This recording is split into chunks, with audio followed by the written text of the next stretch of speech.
করছি, আপনারা কোনো প্ররোচনায় পা দেবেন না। আমরা প্রতিবাদীদের অনুরোধ করছি, আপনারা বাদিকে যান, শান্ত হন। আমরা কোনো অশান্তি আন্দোলন করতে চাই না।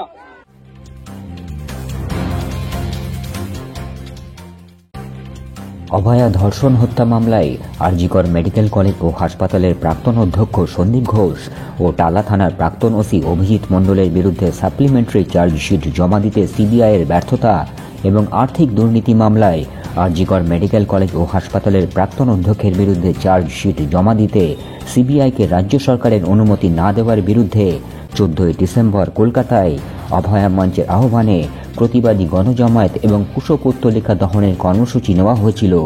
এই কর্মসূচিতে কি বলা হয়েছে? আপনারা জানেন যে আমরা দুটি দাবিতে আমাদের আজকের কর্মসূচি ঘোষণা করেছিলাম। প্রথম দাবি, সিবিআইকে অবিলম্বে চার্জশিট দিতে হবে, এবং দ্বিতীয় দাবি ছিল রাজ্য সরকারকে এনওসি দিতে হবে, যাতে সন্দীপ ঘোষের বিরুদ্ধে যে দুর্নীতির মামলা, যার যে চার্জশিট জমা পড়েছে, তার মামলা শুরু হয়। আমরা এই দুটি দাবিতে এখানে ছিলাম। আমরা আমাদের এই প্রতিবাদের কর্মসূচিতে শেষ অংশে চলে এসেছি। আমরা মনে করি আমরা কোনো অশান্তিপূর্ণ আন্দোলন করব না, এটাই আমাদের সিদ্ধান্ত। আমরা এখানে শান্তিপূর্ণ আন্দোলন করছি। আমরা কোন রকম কোন প্ররোচনাতে পা দেব না। আমরা এখানে লক্ষ্য করেছি মব কন্ট্রোলের জন্য যে বেসিক কতগুলি নিয়ম মানতে হয়, হেলমেট, চেস্ট গার্ড, সেগুলি ব্যবহার ছাড়াই পুলিশ বাহিনী আমাদের সাথে আছে।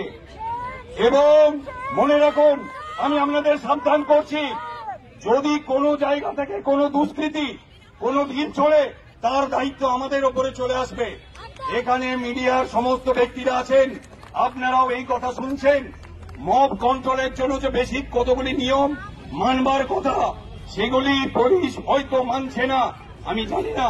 তাই আমি সমস্ত প্রতিবাদীদের কাছে অনুরোধ করছি, কোন প্ররোচনাতে পা দেবেন না।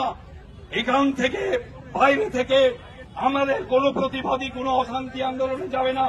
কিন্তু এই ঘটনায় যদি দেখা যায় কোন দুষ্কৃতী এদিকে ওদিকে লুকিয়ে থাকবে, ইতিমধ্যেই সন্ধ্যা হয়ে গেছে এবং আমরা দেখেছি 14ই আগস্ট আরজিকর মেডিকেল কলেজে কি ঘটেছে।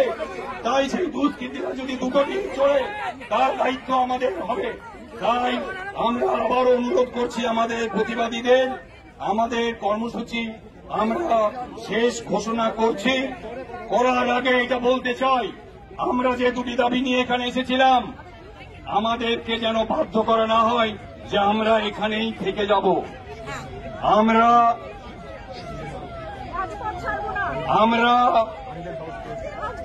সোমবার অবধি সময় দিলাম। আমরা আইনের দ্বারস্থ হচ্ছি। প্রয়োজনে আমরা এই ধর্মতলা অধিকার করব। আমরা ধর্মতলা দখল করব, কারণ ক্ষমতা থাকবে না সেই ধর্মতলাকে আটকাবার।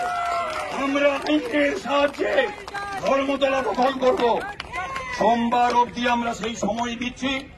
সিবিআইকে তোমরা ভেবে নাও, তোমরা যদি তোমাদের কাজ না করো, আমরা কিন্তু রাস্তায় থাকব। রাজ্য সরকারকেও বলতে চাই, তোমরা যদি এনওসি না দাও, যদি মামলা শুরু না হয়, আমরা কিন্তু রাস্তায় থাকবো। আমরা ধর্মতলা দখল করব। আজকের কর্মসূচি আমরা এখানেই শেষ ঘোষণা করছি। শেষ অনুরোধ করে, আপনারা কোনো প্ররোচনায় পা দেবেন না। আমাদের কর্মসূচি এখানে শেষ করছি। আমরা অভয়ার বাবা মাকে নিয়ে আইনজ্ঞদের সাথে পরামর্শ করতে যাব। আপনারা ধীরে ধীরে এখান থেকে আপনাদের সুশৃঙ্খলভাবে বাড়িতে ফিরে যাবেন।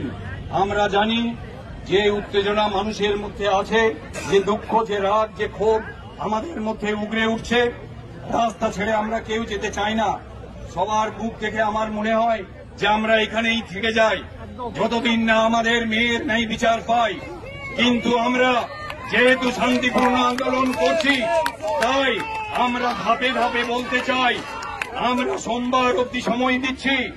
যদি আমাদের দাবিগুলি না মানা হয়, আমরা ধর্মতলা দখলের কর্মসূচি নেব আইনের মোতাবেক।